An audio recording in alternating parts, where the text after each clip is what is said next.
नमस्कार, मनी गुरु की इस खास पेशकश में आप सभी का स्वागत है। मैं हूं स्वाति रायना। आज मनी गुरु में बताएंगे कि आप कैसे चुन सकते हैं अच्छा फंड, क्या होती है फंड की फैक्ट शीट, फंड की फैक्ट शीट में होता क्या है, क्या प्रदर्शन के बेसिस पर फंड को चुनना एक सही पैमाना माना जाता है, फंड चुनने का स्मार्ट तरीका क्या होता है, इस पर रहने वाली है खास चर्चा। फंड मैनेजर की भूमिका एक फंड के प्रदर्शन में कैसी रहती है, तमाम बातें हैं जो आपके दिमाग में भी होगी, उसको अपने एक्सपर्ट्स के द्वारा हम करेंगे डिकोड। हमारे साथ दो खास एक्सपर्ट्स हैं, उनका परिचय करा देते हैं। अमित कुकरेजा, फाउंडर amitkukareja.com, और नितेश बुद्धदेव, फाउंडर निमित कंसल्टेंसी। अमित और नितेश, आप दोनों का बहुत स्वागत करते हैं मनी गुरु के आज के इस खास कार्यक्रम में। हम यूजुअली जो हमारे दर्शक हैं, निवेशक हैं, वो हमसे बार बार पूछते हैं, लगातार पूछते हैं कि एक अच्छा फंड कैसे चुने। तो आज हमने सोचा कि इसकी बारीकियों को ही डिस्कस करते हैं कि फंड चुनने के पैमाने होते क्या हैं। सबसे पहले अमित, आपसे हम पूछेंगे, जब भी हम एक फंड के सिलेक्शन की बात करते हैं तो ऐसी कौन सी सबसे पहले क्राइटेरिया है जो दिमाग में आता है, जिसको समझना जानना ज़रूरी है कि फंड चुने तो उसके पहले किन बातों का ध्यान रखने की ज़रूरत है? वो कौन से पैरामीटर्स है, कौन से क्राइटेरिया है जिसमें फंड खरा उतरना ज़रूरी है? जी, तो स्वाति, फाइनेंशियल प्लानिंग में आपके फाइनेंशियल गोल्स बनते हैं और उन फाइनेंशियल गोल्स को पूर्ति करने के लिए आपको इन्वेस्टमेंट शुरू करनी पड़ती है। तो फंड्स के सिलेक्शन से पहले आपको एक होमवर्क करना बहुत ज़रूरी है कि आप कौन से फाइनेंशियल गोल के लिए ये इन्वेस्टमेंट कर रहे हैं।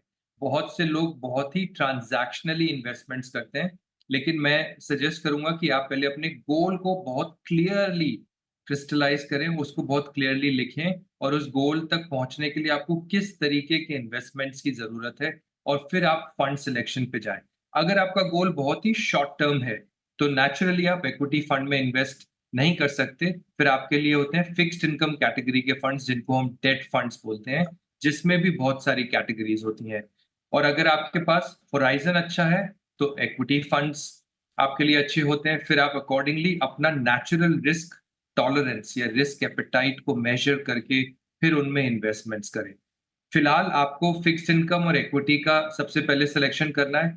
फिर फिक्स्ड इनकम में आपके पास कितना टाइम है, 6 महीने का, 9 महीने का, 2 साल का, 3 साल का, अकॉर्डिंगली आप फिक्स्ड इनकम की कैटेगरी में डेट फंड्स चूज कर सकते हैं। इक्विटी फंड्स में आपके पास कितना होराइजन है, 6 साल का, 8 साल का, 10 साल का, और आपका नेचुरल रिस्क टॉलरेंस कितना है, अकॉर्डिंगली आप इक्विटी फंड्स की सिलेक्शन कर सकते हैं। बाकी की डिटेल्स मैं आपके फॉलोअप क्वेश्चंस में दूंगा, लेकिन बहुत इंपॉर्टेंट है अपने फाइनेंशियल गोल को इन्वेस्टमेंट से मैप करना, और सबसे पहले ये डिसाइड करना कि क्या मुझे फिक्स्ड इनकम म्यूचुअल फंड चाहिए, जिनको हम डेट म्यूचुअल फंड्स बोलते हैं, या इक्विटी म्यूचुअल फंड चाहिए। बिल्कुल। तो गोल आधारित या लक्ष्य आधारित आपको और होराइजन के हिसाब से, निवेश अवधि के हिसाब से आपको अपना एक क्राइटेरिया सेट करना है। उसके बाद उसी हिसाब से अपने फंड को चुनना है। नितेश, कौन से ऐसे एस्पेक्ट्स हैं, कौन से ऐसे पैमाने हैं जिस पर इन ऑब्जेक्टिव्स को खरा उतरना ज़रूरी रहता है? क्योंकि हर एक निवेशक के जो ऑब्जेक्टिव्स हैं, उनकी निवेश अवधि अलग अलग होगी, उनका निवेश करने का स्टाइल अलग होगा। तो क्या ध्यान में रखें, आपकी नज़र में वो कौन सी बड़ी बातें हैं? नटशल में पहले मैं जानूंगी आपसे। श्योर स्वाति, मैं बिल्कुल सहमत हूँ जो आपने कहा और अमित जी ने कहा। आपको आपका गोल्स जानना बहुत ही इंपॉर्टेंट है, बिकॉज मुझे लगता है why should be answered first. ठीक है, आप केवाईसी की बात तो हम करते हैं जब इन्वेस्टमेंट की बात करते हैं, बट मैं बोलता हूँ KYG, know your goal is very important, जैसे अमित ने कहा। और बिकॉज उसके बेस पे ही आपको पता चलेगा कि आपका क्या टाइम होराइजन है और आपका क्या रिस्क प्रोफाइल है। क्योंकि अगर मेरे को ये आंसर नहीं पता है तो मैं डायरेक्टली कोई फंड में इन्वेस्ट करने जा रहा हूँ और कौन सी कैटेगरी में जा रहा हूँ, वो उसमें फिर एक्सीडेंट हो सकता है। मैं मानता हूँ स्वाति, ये होने के बाद, ये एक्सरसाइज होने के बाद, जो प्रीलिमिनरी एक्सरसाइज है होने के बाद, आपको देखना है कि आपके ये पोर्टफोलियो आप जो बनाने जा रहे हो उसमें कौन से असेट्स की आवश्यकता है। जैसे इक्विटी हो गया, डेट हो गया, गोल्ड हो गया, फॉरेन इक्विटी हो गया। तो कौन से पैमाने में कितना असेट आपको चाहिए। उसके बाद आता है कि अगर आपको इक्विटी मान लीजिए कि 60-70% आपके पोर्टफोलियो में आपके गोल के आधारित आपके रिस्क प्रोफाइल के बेस पे आपको 70% इक्विटी चाहिए, इक्विटी म्यूचुअल फंड चाहिए। तो अभी उसके बाद आता है कि आप देखें क्वांटिटेटिव चीज और क्वालिटेटिव चीज, ये दोनों को मैं डिवाइड करूंगा, क्वालिटेटिव एंड क्वांटिटेटिव। नॉर्मली जब बात आती है फंड की, सिर्फ हम पास्ट रिटर्न देखते हैं या सिर्फ उसका स्टार रेटिंग देखते हैं। ये हो गया सिर्फ वन ऑफ द एस्पेक्ट के क्वांटिटेटिव के नंबर्स क्या बोलता है कि लास्ट 3 5 7 साल में इसने क्या रिटर्न दिया है। पर उसके बदले मैं चाहता हूं कि आप क्वालिटेटिव को भी इतना ही प्रायोरिटी दें जितना आप क्वांटिटेटिव चीजों को देखते हैं। तो उसमें आ जाता है कि आपका फंड हाउस का क्या ट्रैक रिकॉर्ड है, या फंड मैनेजर जो उसको मैनेज करता है उसका क्या हिस्ट्री है, वो कौन से और फंड मैनेज कर रहे हैं और उसका परफॉर्मेंस कैसे रहा है, और उनकी क्या स्टाइल ऑफ इन्वेस्टिंग है, जो स्टाइल ऑफ इन्वेस्टिंग से वो फंड मैनेज कर रहे हैं और जो एटलीस्ट लिखा हुआ है वो प्रोसेस फॉलो हो रही है कि नहीं। ये सब क्वालिटेटिव चीजें हैं, ये क्वांटिफाई नहीं कर पाएंगे, बट इसको समझना बहुत ही इंपॉर्टेंट है। उसके बाद आता है कि आपका फंड परफॉर्मेंस कैसा रहा है। इसके लिए अलग अलग तरीके के रेशियोस आते हैं, जैसे आपका हो गया शार्प रेशियो, ट्रेनर रेशियो, कितना फंड ने आउट परफॉर्मेंस दिया है बेंचमार्क के सामने, ये चीजें आ जाती है। आपका कितना डाउन साइड कैप्चर है। तो ऐसे काफी रेशियोस है जो बताते हैं कि मेरे फंड ने कैसा किया है, नहीं कि सिर्फ आपने पास रिटर्न 3 या 5 या 7 साल का देख लिया और उसमें डाल दिया। तो मुझे लगता है ये आपको देखना पड़ेगा, track record fund manager end fund house का। उसके साथ बाद में आता है वो फैक्टर कि आपका फंड कैसा है। उसके लिए अलग अलग तरीके के रेशियोस देखने चाहिए, तब आपको पता चलेगा कि वो फंड में आप जो निवेश करने जा रहे हो वो आपके गोल के साथ, आपके रिस्क प्रोफाइल के साथ मैच हो रहा है कि नहीं। स्वाति, ओके तो आपने क्वालिटेटिव और क्वांटिटेटिव एस्पेक्ट्स का जिक्र किया नितेश, जिसके ज़रिए आप समझ सकते हैं आप जिस फंड में निवेश कर रहे हैं वो अच्छा है या नहीं, या आपको कैसे फंड में निवेश करने की ज़रूरत है। कुछ आपने जिन बातों का जिक्र किया उसको थोड़ा मैं और आगे बढ़ाती हूँ। और अमित, आपसे मैं समझना चाहती हूँ, जब हम फंड चुनने की तरफ बढ़ते हैं तो फैक्ट शीट का जिक्र किया, इनफैक्ट कुछ रेशोज़ की बात क्योंकि यहाँ पर की है नितेश ने। एक जो आम निवेशक है वो फैक्ट शीट को कैसे समझ सकते हैं, कहाँ पर ये फैक्ट शीट मिलती है, इस फैक्ट शीट में होता क्या है, और कैसे फैक्ट शीट की मदद से एक अच्छा फंड को चुनने में एक निवेशक की मदद होती है। जी, सो आप जब म्यूचुअल फंड्स को स्टडी करते हैं तो आप म्यूचुअल फंड्स की रिव्यू के टाइम पे किसी भी वेबसाइट से उस म्यूचुअल फंड की स्कीम की फैक्ट शीट को डाउनलोड कर सकते हैं। It is freely available. बहुत ही कॉमन थर्ड पार्टी वेबसाइट्स जो होती हैं वहां पे मिल जाती हैं, या जिन एसेट मैनेजमेंट कंपनीज की आप स्कीम को असेस कर रहे हैं वहां पे मिल जाती हैं। आप उनको डाउनलोड कीजिए। उनको डाउनलोड करने के बाद कुछ चीजों को गौर से पढ़िए कि उसमें large cap, mid cap, small cap allocation कितना है, कितना कैश रिजर्व है। मैं इक्विटी म्यूचुअल फंड की बात कर रहा हूँ स्वाति। और उसमें उसके जो रिस्क एडजस्टेड रिटर्न के रेशियोज हैं, जैसे शार्प रेशियो है, वो कैसा चल रहा है, उसकी स्टैंडर्ड डिविएशन कितनी है, मतलब इंडेक्स के कंपैरिजन में जो उसका बेसलाइन मेट्रिक है उसके कंपैरिजन में वो कितना डिविएट करता है, उसका फंड मैनेजर कौन है, उस फंड मैनेजर ने और कौन कौन सी अच्छी स्कीम्स को चलाया है। तीसरा या चौथा जो इंपॉर्टेंट पार्ट है कि आपके फंड ने, उस म्यूचुअल फंड स्कीम ने during turbulent times, ups and down में कैसे परफॉर्म किया है। तो आपको एक रेजिलियंस फैक्टर पता चल जाता है। जब मार्केट क्रैश हुआ और जब मार्केट वापस नॉर्मलाइज हुआ तो उस म्यूचुअल फंड स्कीम की परफॉर्मेंस कितनी रेजिलियंट थी, कितनी जल्दी वो इंडेक्स बीटिंग परफॉर्मेंस में निकल आई। तो ये पिछले 5 साल में मेरे ख्याल से आपको एक अच्छा बुल और बेयर फेयर्स मिला है। अगर आप कोविड के दौरान का पीरियड इंक्लूड करें तो 2019 से लेके 2024 की विंडो में अगर आप म्यूचुअल फंड को असेस करें तो काफी कुछ हुआ है। मैक्रो इकोनॉमिक चेंज हुई है, कोविड हुआ है, ग्लोबल मेल्टडाउन हुआ था, transactions, the whole economical situation has changed, war हो चुकी हैं। तो जो भी जियोपॉलिटिकल रिस्क होते हैं, जो भी मैक्रो इकोनॉमिक रिस्क होते हैं, जो भी पैंडेमिक रिलेटेड रिस्क थे, वो सब पिछले 5 साल के होराइजन में हो चुके हैं। तो उस 5 साल में आप म्यूचुअल फंड स्कीम को स्टडी करें तो आपको क्वांटिटेटिव डेटा काफी मिल जाएगा ये डिटरमिन करने के लिए क्या ये स्कीम एक अच्छा फिट है मेरे लिए। हाँ, अगर आपको कंपाउंडिंग भी स्टडी करनी है कि अगले 10 साल 15 साल में, तो उस म्यूचुअल फंड स्कीम की एग्जिस्टेंस अगर 10 साल से ज्यादा पुरानी है तो आप उनकी कंपाउंडिंग को भी असेस कर सकते हैं, उनका CAGR कितना रहा है पिछले 10 साल में या 12 साल में, और उसी के बेसिस पे आप अपना सिलेक्शन कर सकते हैं। काफी इन डेप्थ एनालिसिस की जा सकती है, काफ़ी कंपैरेटिव एनालिसिस की जा सकती है और उसके बाद आप अपना म्यूचुअल फंड सिलेक्शन का एग्जीक्यूट बटन दबा सकते हैं और उस स्कीम को अपने पोर्टफोलियो में ऐड कर सकते तो फैक्ट शीट को समझना ज़रूरी है। उसके अंदर बहुत सारे जो एस्पेक्ट्स हैं वो आपके फंड को अच्छे से एक्सप्लेन करते हैं। कह सकते हैं कि एक तरीके से फंड की कुंडली होती है फैक्ट शीट, जिसमें पास्ट और प्रेजेंट और प्रोबेबिलिटी क्या है फ्यूचर की, उसके बारे में समझ में आता है और पता चलता है। फंड मैनेजर, ये एक बहुत इंपॉर्टेंट एस्पेक्ट आप दोनों गेस्ट ने मेंशन किया। नितेश, आपसे जानना चाहती हूँ, फंड मैनेजर, एक अच्छा फंड मैनेजर होता क्या है? यूजुअली एक निवेशक शायद इस पर ज़्यादा ध्यान न दे, वो फंड को ज़्यादा देखना चाहते हैं, फंड का प्रदर्शन ज़्यादा देखना चाहते हैं, पर फंड मैनेजर की भूमिका एक अच्छा फंड बनाने में कितनी होती है? और फंड मैनेजर, अगर मानिए जिस फंड में एक निवेशक का निवेश है वो फंड मैनेजर बदल जाता है, तो क्या उसका असर एक फंड पर भी पड़ता है? बिल्कुल स्वाति, आपने बहुत ही इंपॉर्टेंट मुद्दा उठाया है। हम नॉर्मली ज़्यादा से ज़्यादा फंड का पास्ट परफॉर्मेंस देख लेते हैं, पर जैसे हम बात कर रहे हैं क्वालिटेटिव एस्पेक्ट की, और यही मेरा पॉइंट है कि फंड मैनेजर, क्योंकि अगर आप एक्टिव फंड में निवेश कर रहे हो तो आपका मेन गोल है कि आपको इंडेक्स से बेहतर रिटर्न कमाना है, आपको वो अल्फा जनरेट करना है। वो अल्फा आपको जनरेट करके दे रहा है आपका फंड मैनेजर। तो बहुत ही डिपेंड करता है कि आपका वो फंड मैनेजर कैसा है।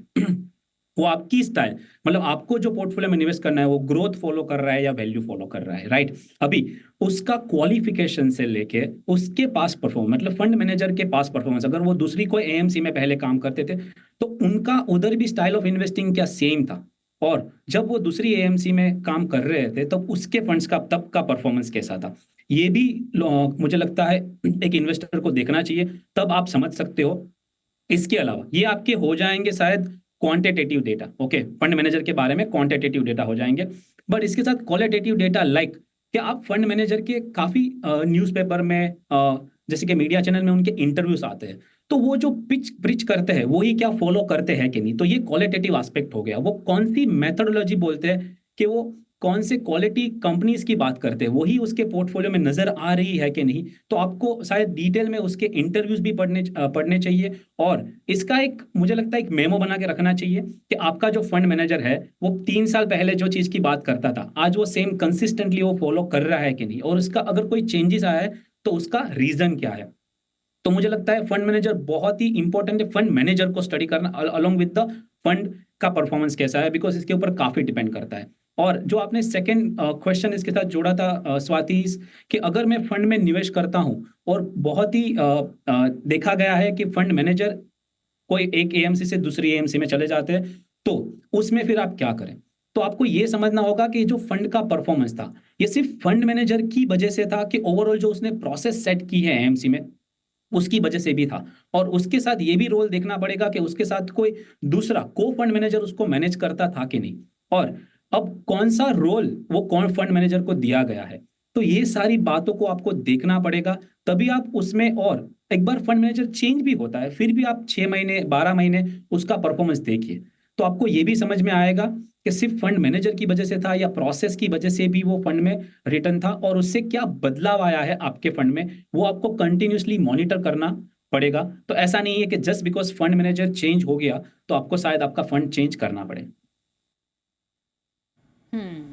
तो बिल्कुल कुछ ऐसी बारीकियां, अपार्ट फ्रॉम बस एक रिटर्न देखने के अलावा बहुत सारी चीज़ें हैं जो आपको देखने की ज़रूरत है एक फंड चुनने के पहले। एक ब्रेक के लिए रुकते हैं, आगे चर्चा जारी रहेगी, बने रहिए हमारे साथ।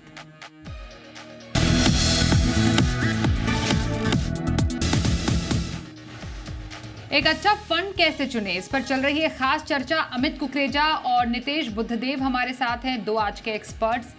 अमित, जब भी एक म्यूचुअल फंड में निवेश की शुरुआत करते हैं तो एक जो पहला स्टेप है वो ये भी रहता है कि आप किस तरीके के फंड को चुन रहे हैं। हम यहाँ पर बात कर रहे हैं कि आप डायरेक्ट प्लान चुन रहे हैं या रेगुलर प्लान चुन रहे हैं। कई बार जो निवेशक हैं होते हैं वो कंफ्यूज भी हो जाते हैं, वो जानना भी चाहते हैं कि डायरेक्ट प्लान के क्या फ़ायदे हैं, रेगुलर प्लान के क्या फ़ायदे हैं। तो आप नए निवेशक के लिए इसको क्लियर करेंगे कि डायरेक्ट प्लान बेटर या फिर रेगुलर प्लान बेटर? जी स्वाति, ये क्वेश्चन बहुत बहुत फ्रिक्वेंटली आता है और इसके लिए अगर मैं प्लेन इन्वेस्टर, जो लेमैन इन्वेस्टर होता है या जो अभी अपनी इन्वेस्टिंग जर्नी शुरू कर रहा है, उसके पॉइंट ऑफ व्यू से बोलूँ, तो उनको ये समझना है कि उनको एडवाइज्ड फाइनेंशियल इन्वेस्टमेंट्स करने हैं या अपने तरीके से अनएडवाइज्ड फाइनेंशियल इन्वेस्टमेंट्स करने हैं। अगर तो उनको एडवाइज्ड फाइनेंशियल इन्वेस्टमेंट्स करने हैं, तो उनको एक एक्सपर्ट के साथ काम करना चाहिए, जो म्यूचुअल फंड्स के मार्केट को बहुत अच्छे से समझते हैं, जहाँ पे जिनको बहुत सारे सालों का एक्सपीरियंस है क्लाइंट को मैनेज करने का, क्लाइंट के पोर्टफोलियोज मैनेज करने का। अगर आप किसी एक्सपर्ट को रोप इन कर रहे हैं और वो आपको फी चार्ज नहीं कर रहा लेकिन रेगुलर प्लान्स दे रहा है, तो चलेगा, क्योंकि वो अपनी सर्विस का कहीं न कहीं से तो रिम्यूनरेशन अर्न करेंगे, तो उनको रेगुलर प्लान से जो कमीशन मिलेगा, वो उस सर्विस का रिम्यूनरेशन होगा जो वो एक इन्वेस्टर को दे रहे हैं। और अगर वो किसी advisor, SEBI registered investment advisor को एंगेज कर रहे हैं और वो डायरेक्ट प्लान कर रहा है, तो उनको फ़ी देनी पड़ेगी। तो कोई भी एक्सपर्ट सर्विस लेने के लिए आपको फ़ी तो देनी पड़ेगी। तो या तो आप डायरेक्ट प्लान वाले फाइनेंशियल एडवाइज़र को एंगेज करके, जिनको हम सेबी रजिस्टर्ड इन्वेस्टमेंट एडवाइज़र बोलते हैं, उनको एंगेज करके आप उनको फ़ी देके अपना फाइनेंशियल पोर्टफोलियो मैनेज कीजिए, या किसी रेगुलर म्यूचुअल फंड डिस्ट्रीब्यूटर जो रेगुलर प्लान करते हैं, उनको एंगेज करके अपना फाइनेंशियल प्लानिंग या फाइनेंशियल गोल्स मैनेजमेंट करवाइए।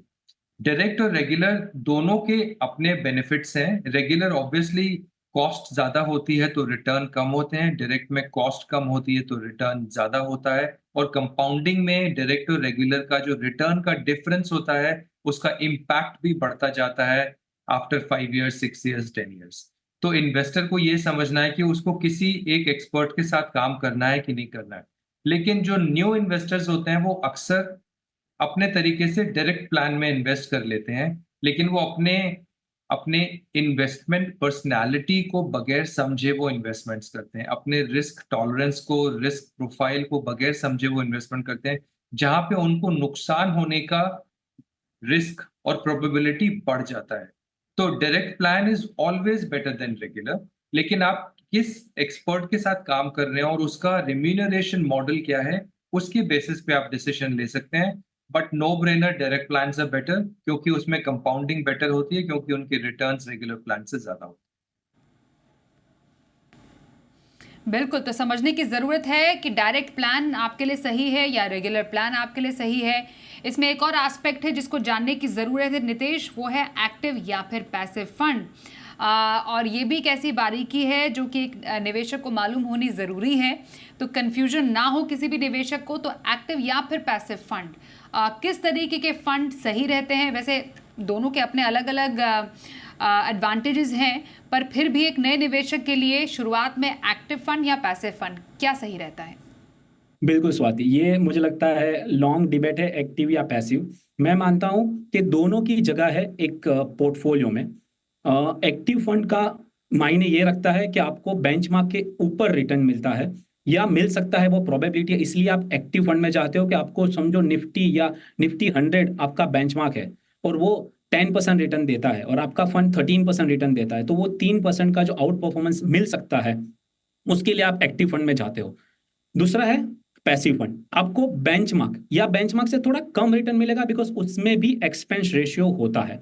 तो जब पैसिव में जाते हो तो ये समझने की आवश्यकता है कि जैसे आपने निफ्टी 50 फंड खरीदते हो, तो उसमें जो अलोकेशन है निफ्टी 50 में, वो आपका, आप जो भी इन्वेस्टमेंट कर रहे हो उसको आपको अलोकेशन मिल जाएगा। उसमें कोई फंड मैनेजर का रिस्क नहीं रहता, मतलब उसका जो बिहेवियर वाला है वो एंगल नहीं रहता। उसके साथ उसकी जो एक मैं बोलूंगा एक एक्सपर्टीज है, वो भी आपको नहीं मिलती है। इसलिए क्या होगा कि ऐसा भी हो सकता है कि उसमें जब मार्केट हाई है, पर्टिकुलरली जब मार्केट हाई है वो सिचुएशन में डालते हो और बेंचमार्क बहुत गिरता है, तो आपका फंड भी एग्जैक्ट मिमिक करेगा बिकॉज उसमें और कोई अलोकेशन नहीं है, as per the benchmark allocation आपका है।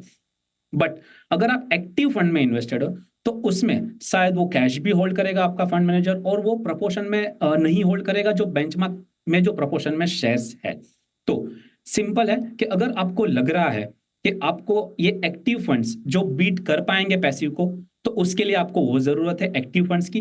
ज्यादातर देखा गया है कि लार्ज कैप कैटेगरी में आउट परफॉर्मेंस काफी श्रिंक होता गया है। तो एटलीस्ट मुझे लगता है निफ्टी 50, निफ्टी नेक्स्ट 50, ये कैटेगरी, मतलब आपका जो लार्ज कैप वाला जो अलोकेशन है वो शायद पैसिव फंड के थ्रू हो सकता है, बट स्मॉल कैप में या काफी ऐसे हाइब्रिड कैटेगरी है जहां पे रिस्क एडजस्टेड अगर रिटर्न देखें तो एक्टिव फंड में काफी अच्छा दिखता हुआ अभी भी दिख रहा है। तो मुझे लगता है दोनों का स्वाति जगह है पोर्टफोलियो में। तो आप ये समझे कि आपका वॉलेटिलिटी कैसे आप उसको स्टमक कर सकते हो और आप कौन से टाइम में मार्केट में निवेश कर रहे हो। अगर मार्केट बहुत ही डाउन है या वैल्यूएशन काफी अच्छा है तो शायद आप बेंचमार्क में निवेश करोगे तो आपको बेंचमार्क के साथ जो बढ़ेगा उसका रिटर्न आपको मिल जाए। But at least at this point of time जहां पे मार्केट बहुत ही ऊपर है, एक रिस्क, अगर मार्केट गिरता है तो बेंचमार्क आपका गिर सकता है। ज्यादातर एक्टिव फंड आप अभी उठा के देखेंगे तो उसमें कैश पोर्शन होगा या थोड़ा कंजर्वेटिव पोर्टफोलियो में टिल्ट होगा।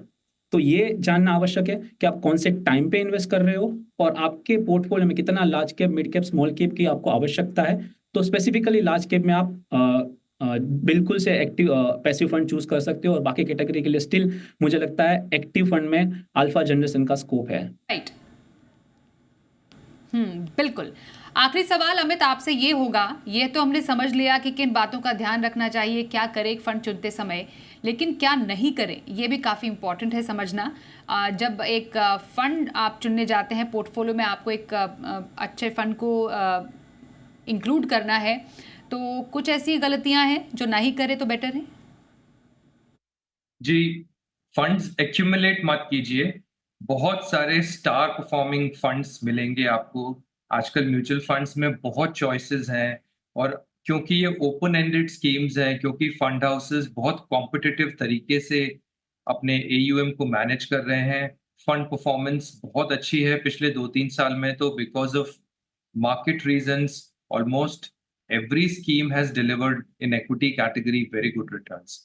तो बहुत सारी अच्छी परफॉर्मिंग स्कीम्स मिलेंगी। सब आप इकट्ठा मत कीजिए, फंड कलेक्टर ना बन जाए, स्टिक टू कंसिस्टेंट परफॉर्मर्स। दूसरा, इम्पल्सिव फंड परचेज मत कीजिए। हमेशा बिग पिक्चर के पॉइंट ऑफ व्यू से एक्ट कीजिए कि लॉन्ग टर्म गोल है और इसमें मुझे इतना लार्ज कैप एलोकेशन रखना है, इतना मिड कैप, इतना स्मॉल कैप, और मैं इन स्कीम्स के थ्रू रखना चाहता हूं। अगर मैं फ्लेक्सी कैप और मल्टी कैप ऐड कर रहा हूं तो मैं 6 महीने या 1 साल में उसमें जो भी लार्ज कैप कलेक्टिव एलोकेशन बनती है मिड कैप स्मॉल कैप की, वो स्टडी करके फंड ऐड करूंगा। अच्छे परफॉर्मर्स बहुत हैं, फंड एक्यूमुलेट मत कीजिए। लास्टली, डायरेक्ट और रेगुलर के डिबेट में बार मत पड़िए। एक बार अपना डिसीजन ले लीजिए कि अगर आपको डायरेक्ट से ही अपनी वेल्थ बनानी है तो आप डायरेक्ट से वेल्थ बनाइए। अगर आपको लगता है नहीं रेगुलर से बनानी है और मुझे एडवाइस की फी नहीं पे करनी, तो आप रेगुलर से बनाइए। जो एक्सपर्ट आपको एडवाइस दे रहा है रेगुलर प्लान की, वो डेफिनेटली आपकी फाइनेंशियल लाइफ में कहीं ना कहीं वैल्यू ऐड कर रहा होगा। तो बी क्लियर कि आप कितना पैसा एक्यूमुलेट करना चाहते हैं, उस पैसे को कैसे एक्यूमुलेट करना चाहते हैं और उस पैसे को किसके साथ मिलके एक्यूमुलेट करना चाहते हैं। इन तीन चीजों की क्लैरिटी बनाए रखिए, इसमें किसी भी तरह का कंफ्यूजन ना आए। बिल्कुल। तो नए फंड को चुनने से पहले क्या रखे खास ध्यान, इस पर की हमने खास चर्चा। धन्यवाद करेंगे अमित और नितेश हमारे साथ आज के इस खास कार्यक्रम में भाग लेने के लिए। इसी के साथ मनी गुरु में आज के लिए बस इतना ही। रुकते हैं एक ब्रेक के लिए, बने रहिए हमारे साथ और देखते रहिए जी बिजनेस।